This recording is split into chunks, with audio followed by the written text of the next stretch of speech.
laporan polisi yang dilakukan oleh Pak Jokowi beserta 3 orang lainnya ya,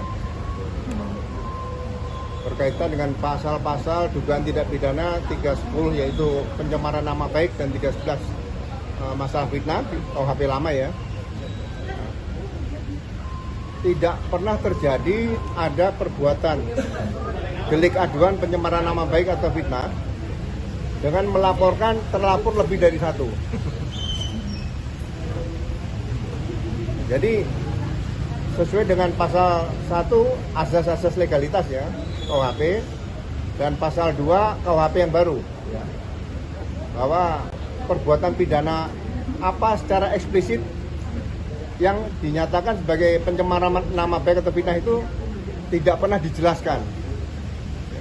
Hanya merasa dinyatakan hina sehina-hinai dan direndahkan serendah-rendahnya seperti itu.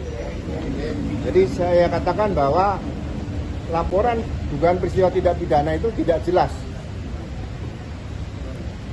Sehingga itu melanggar ketentuan yang pertama pasal 1 ayat 1 KUHP lama dan KUHP baru juga sama. Kemudian ayat 2 KUHP yang baru. Kemudian kalau dilakukan secara bersama-sama ya, itu juga tidak ada secara eksplisit penyebutan klaster di KUHP baru atau lama. Yang ada adalah pasal 55 dan 56 KUHP. Ya, jadi bahasa-bahasa hukum seperti ini diharapkan tidak dijadikan sebagai model baru yang justru nanti akan merusak bagaimana penyidikan di tahun Indonesia Emas tahun 2045. Itu yang saya sampaikan seperti itu. Yang ketiga, tidak bisa disebutkan perbuatan-perbuatan itu dalam beberapa pasal tidak pidana. Ini pun juga menyalahi pasal 63 buku ke-1 KUHP. Ya. Jadi kalau ada tidak pidana khusus dan ada tidak pidana umum, yang digunakan adalah tidak pidana khusus. Ya.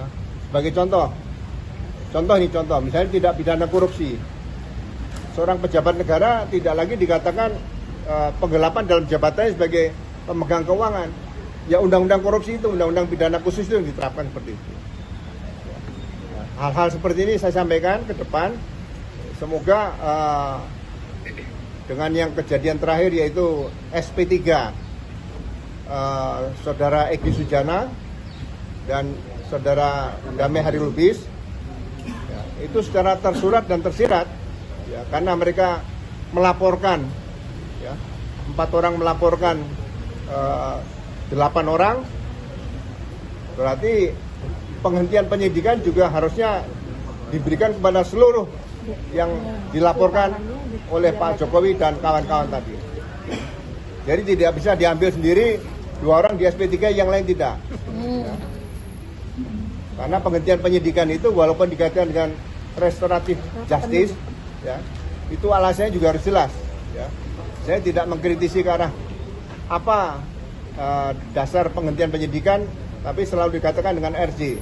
Tapi harus jelas RJ dalam rangka apa. Ya. Jadi karena kebetulan yang dihentikan 2 tersangka itu statusnya tidak meninggal dunia, ya kan? Kalau meninggal dunia lain ya, tapi kan tidak meninggal dunia, berarti yang masih hidup yang lain juga harus dihentikan. Ya. Dengan nomor yang sama itu. Ya, dengan nomor SP3 yang sama. Itu saja yang saya sampaikan. Sekali lagi terima kasih. Ya. Oke. Dalam peraturan pidana yang diatur dalam undang-undang pidana itu harus secara eksplisit disebutkan. Tadi saya katakan, contoh dalam kasus penganiayaan saja, itu ada berapa pasal? 8 pasal. Mulai dari penganiayaan ringan dan sebagainya. Kemudian berkaitan dengan perlindungan terhadap wanita. Ya kan? Itu kurang lebih ada 16 pasal. Ya. Dari 284 pasal 284 sampai pasal 299. Ya. Jadi jangan main-main dengan KUHP, tidak boleh membuat analogi. Ya. Seperti itu. Ya. Terima kasih. Gunakan hukum acara pidana yang baru. Ya, seperti itu. Maka RJ itu harus dilengkapi dengan ketentuan beracaranya dilengkapi. Ya, tidak bisa menyatakan saya telah datang dan saya tidak maaf, kemudian setelah ketemu jadi RJ itu bukan RJ sebetulnya. Ya. Baru pertemuan saja, baru tingkat awal. Ya. Makanya mudah-mudahan saya berani katakan bahwa tindak pidana yang diduga dilaporkan oleh Pak Jokowi dan 3 pelapor lainnya sebetulnya sejak awal sudah menyalahi asas-asas legalitas ya, KUHP. Pak, berarti itu bisa dibilang alasan Bapak juga menyetujui untuk menjadi ahli di dalam kasus ini? Iya, kita kan harus memberikan koreksi terus kepada penegakan hukum selama kita masih bisa memberikan. Yang kita harapkan kan tahun emas juga penegakan hukum, kedaulatan hukum juga harus ditegakkan selain kedaulatan yang lain ya. Download Tribun X sekarang, menghadirkan lokal menjadi Indonesia.